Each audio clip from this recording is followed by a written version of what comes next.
Welcome to the Tony the Prophet channel for week 16. Want to wish everybody happy holidays, Merry Christmas, Happy Hanukkah. I have a busy weekend coming up, so this is late Friday night. As you can see, it's 11:34. If you can see that, there you go.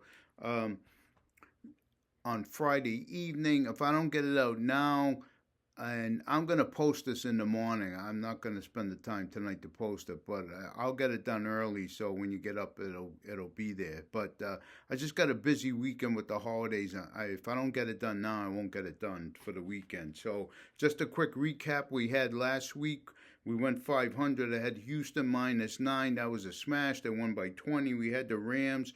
They pulled away finally from Detroit. They covered that game. I had Green Bay -2, and that game was close. It was like a 1-point game until Micah Parsons went down, and then Nix was able to get some longer pass plays because he had more time, and then they ended up pulling away a little bit at the end for the win. And then I made the stupid mistake and trusted the New York Football Giants, taking them to win against Washington, who was at 3-8 going into that game, and then lost like 8 in a row. Something like that, and they just can't, like they always do. They just can't stop anybody. So that was a big mistake. I just thought they were the least worst of the worst teams. So, anyways, let's move on to this week. I've got Jacksonville plus 3.5. They're 10-4 straight up. They've won 5 in a row and 6 of the last 7. They're 5-0 against the spread their last 5. They're 7-1 against the AFC out of the last 8. The only thing that worries me, they play better at home and they're on the road. They're 6-2 at home this year. So that's the only thing that worries me. But Denver is 12-2, but they're only 6-8 against the spread, and we learned basically from picking against them last week is you cannot take them as a favorite or a heavy favorite. You can only take them as a dog. Now, and here's some examples of that. They didn't cover as a touchdown or more favorite against. Wait a minute, we lost the picture here. Hold on. Okay, I'm back. Sorry about that. Some technical difficulties there. They lost twice to the Raiders. They lost to the Jets. They didn't cover as a touchdown or more favorite. So they didn't cover against the Raiders twice, one of the worst teams in the league. They didn't cover against the Giants. They didn't cover against the Jets. They didn't cover against Washington, only won 4 games now. And Tennessee as a touchdown plus favorite. So, they beat as a dog Philadelphia, Houston, Kansas City, and Green Bay. So, Kansas City used to be a good team, but the other teams are all playoff teams. So, so that's what we learned. So, I just think Jacksonville's been playing very well, playing tight games, and I have this one, Denver 26-24. Peyton always seems to find a way to pull these games out. Nix has been playing better than he did in September and earlier in the year, so I think Denver at home can win, but they're not going to win by 3.5, and you get the hook. So that's game 1. We'll take Jacksonville in game 1. Game 2, I'm going to Tennessee plus 3. It may surprise people. I bet it early in the week and got 3.5. Seems to be some momentum. It wouldn't surprise me by game time. It's 2.5. But if you're nervous, you can buy the hook. Kansas City is just hurting. They're missing 3 starters on the O-line. They have 6 starters out. Possibly 6 starters out and 9 players altogether out. They're missing Rashee Rice, Trent McDuffie, which is huge in the covering receivers. Tyquan Thornton's out and Jawan Taylor. So and they have some other guy, another player too on the O line. So Tennessee since 11-2, beginning in November, They were plus 9.5 versus the Chargers, and they covered that. They were plus 5 versus Houston, the hardest team in the league and the best defense, and they covered that. They were plus 12.5 against Seattle, and they covered that game. They gave them a scare. They only won by, I think, 6 points. They were 3.5 dog against Cleveland, and they won outright. And 12.5 underdog last week against San Francisco. Now, San Francisco covered that, but they kicked a meaningless late field goal. They had the game won. You know, maybe they had some money on the spread, but so they covered that by 0.5 point. So you could see that they're a gritty team playing these good teams right to the end, and they're 4-2 against the spread, and should be 5-1. So Kansas City, if you look at what they've been doing up, they're 6-8 straight up. They're 1-5 away against the spread. They've gotten all their wins and all their better games at home. They're 5-9 against the spread. Without a lot of weapons, and you have the backup quarterback. You know, it's good. It should be a big Kelsey day. I don't know who else is going to catch the ball. Some of the rest of the players there. So you still have Hollywood Brown, and you got Hunt, and Rashad Smith. They don't use him. Pacheco hasn't done anything. So,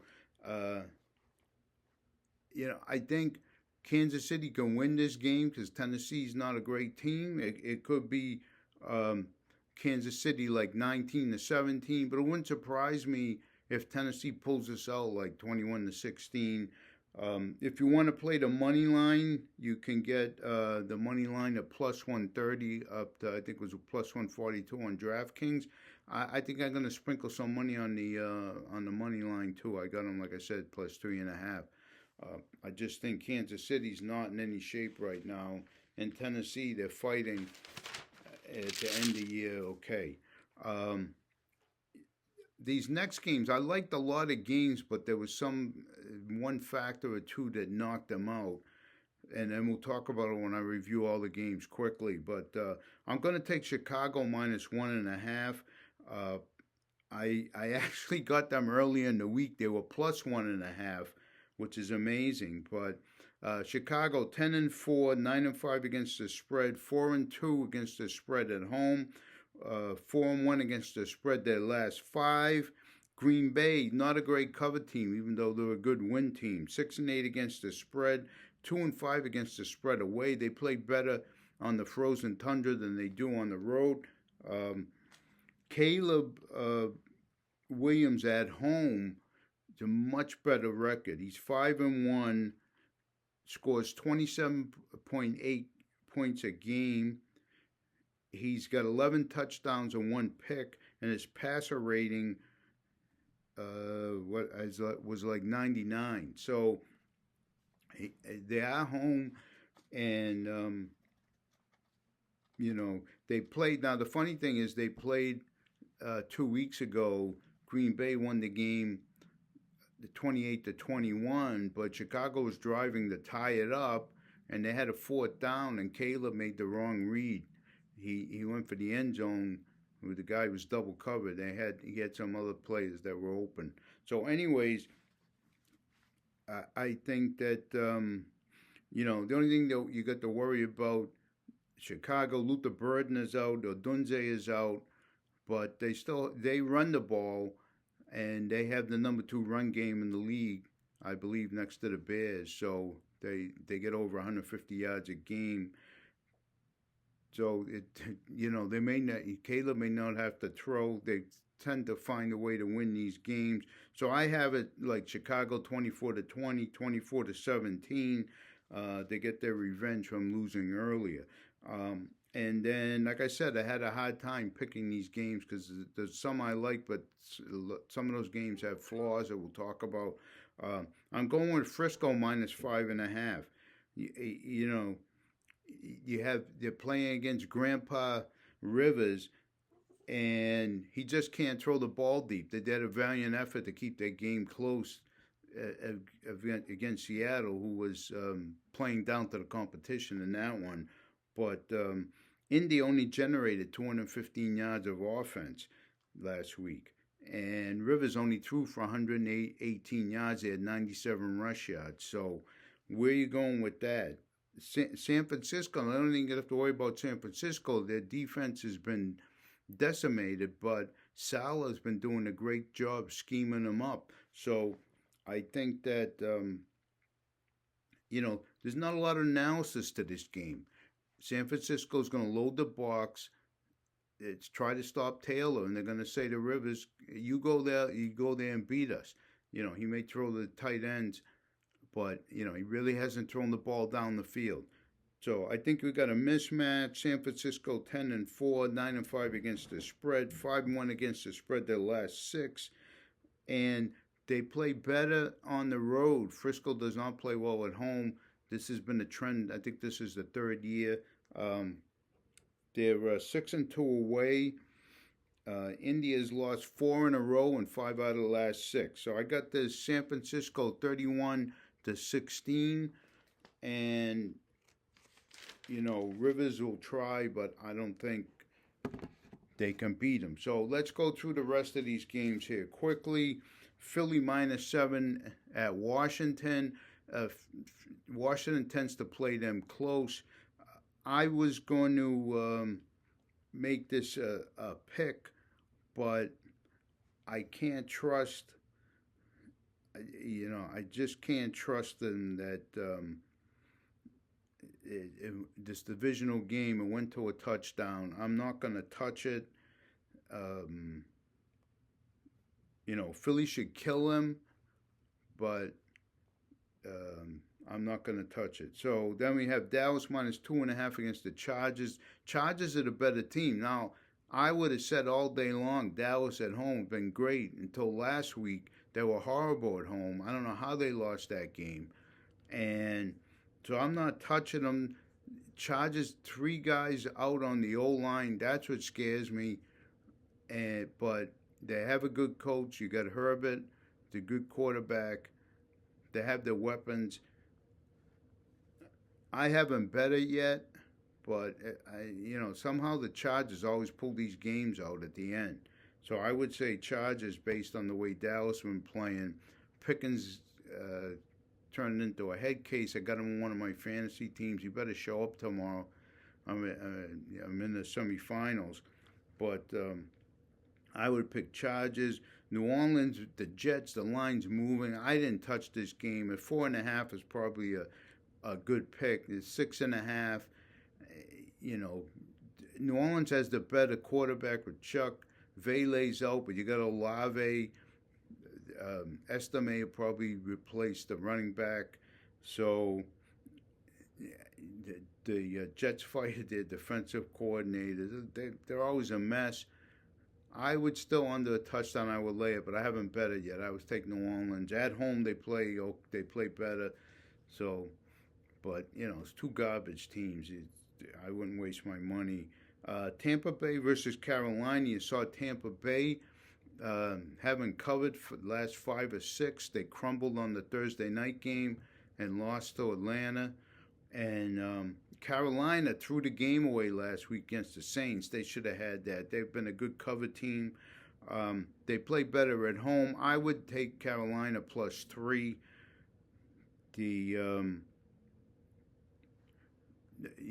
But I haven't bet it yet. But I would take Carolina +3. Evans is back. They could do well. They got Evans and Godwin. It's a tough call. That's why they make it a pick of the week. But I would take Carolina. And then you got Buffalo. I bet this at 10 against Cleveland. Cleveland's at home. Buffalo may have a letdown after beating the Patriots. 10.5, they should still crush them with Shador. They're the better team. Cook should run. So I would still lay it at 10.5, but I wouldn't go crazy. I never liked Buffalo as a heavy favorite. And when you start getting over a touchdown, You see that they lose. They were 13.5 point favorite on the Monday night against Miami at the beginning of the season, and they couldn't cover that. That's when Miami was relatively playing better, but so I would still bet it, but you know that then you get the Giants 2.5. I at 3 I like the Giants. Then I thought back to last week. JJ's playing better. The defense is playing better. I really can't trust the Giants. Kind of a stay away. I would take the Giants at 3. Seems to be some money coming in on them at 3, but it is, two bad teams. Don't waste your money. Cincinnati 4.5 for Miami. And Miami was terrible on the Monday night. They got the rest disadvantage. Burrow's got some head problems. I don't blame him. He plays for a cheap owner. Won't fix the O-line. The guy's always hurt. They should kill him. And I would probably bet, if I bet, I haven't touched it, Cincinnati minus 4.5. But because they got Quinn Rivers there taking over. So God knows what you're going to get with that. It's the A-Chain show day and night. So he's going to be running. I thought Waller, Cincinnati's the smash spot against tight ends. They're the worst team against tight ends. And I picked them up on one of my teams. And now, I don't know. I have to make a decision even playing if this guy can get him the ball. Atlanta and Arizona, I'm not touching it. All I know is that I would take Arizona because they play close games, but if London comes back, Pitt's had a crazy game. Brissett's the MVP, man. This guy, fantasy, he gets 25 plus points for 9 weeks. He's matchup proof. 3 touchdowns against Houston. They were giving up 0.9 touchdowns a game to other teams. They absolutely had the best performance against them. I didn't bet it, but I would take Arizona. Denver, Jacksonville, we talked about. Houston, this should be the pick of the week. They're going to smash Vegas. Geno will throw the picks. He's better than Pickett. But it went to 14.5. And, what you're going to worry with these games are up big at the 3 quarters. They post Stroud, kind of sit on the lead. Then you get a backdoor cover with Bowers or Genti or somebody. So I would still lay the 14.5. But when you're laying big spreads, it's a better game maybe to tease. There's some good teaser ones here with Detroit, -7, and some of these other teams, so you can do that. Speaking of Detroit, they're the next team. I think it's a smash spot for them. I was going to make them the top pick, but they burned me a few times before. They're good after losses. They're in desperation mode. They have to win to stay in the playoff hunt. If you looked at what Campbell said after the game, they are going to go to the wall this week. Pittsburgh, rest disadvantage coming off on Monday night. They pulled that game against hapless Miami. The Pittsburgh is the best dog cover team with Tomlin. He's the best cover coach as a dog, but I don't know if this is the right spot for it. Their offense, I think, is limited. DK is the only game in town, so I would lay the 7. I think I got a -6.5 earlier in the week. It was heavily juiced. I think -120. Baltimore and New England. I haven't touched this game. This is the smell game. Okay, why are the Patriots that at the top of the AFC, just a game behind Denver, getting points at home? How is that possible against a 7-7 Baltimore team?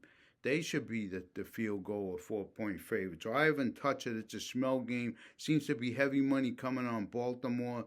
This NFL is rigged if you watch these games. Just like last night, I had the Rams -1.5. I won, but I wanted to see them win. They take a touchdown off the board. They said the linemen, illegally downfield. You're on the goal line. How can you be illegally downfield? Terry McCauley said that it was a joke. That shouldn't have been called. So that took 4 points off the board right there. They had to kick a field goal. So I would take New England. Excuse me, they're not at home. They're in Baltimore, but I would still take New England. New England's a better road team. They're like 6-2 on the road covering. So, anyways, and then San Francisco and Indy that I gave you. So that's it. Uh, Happy holidays again to everybody. Good luck, and we'll see you here next week.